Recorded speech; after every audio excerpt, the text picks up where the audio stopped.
Hello viewers, আজকে সন্ধেবেলা আমরা চলে এসেছি দীঘার জগন্নাথ মন্দির দর্শনের জন্য। আমরা 6 নম্বর গেট দিয়ে এন্ট্রি নিয়েছিলাম। এন্ট্রি গেটের বাইরে জুতো এবং ব্যাগ রাখার সুবন্দোবস্ত রয়েছে। মন্দিরের গেট সকাল 6টা থেকে দুপুর 1টা পর্যন্ত এবং বিকেল 3টে থেকে 8টা পর্যন্ত খোলা থাকে। জগন্নাথ দেবের মন্দিরের ভেতরে ভিডিও এবং ফটো তোলা নিষিদ্ধ রয়েছে।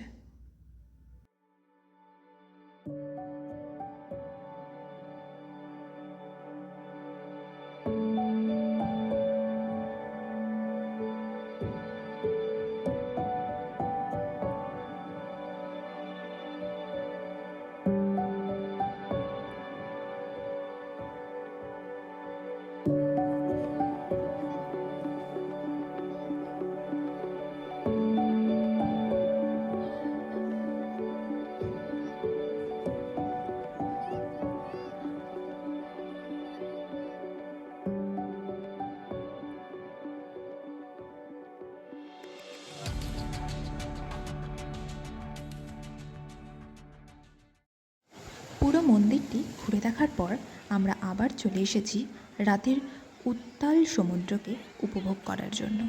এখানে বেশ কিছুটা সময় কাটিয়ে আমরা রুমে চলে যাব।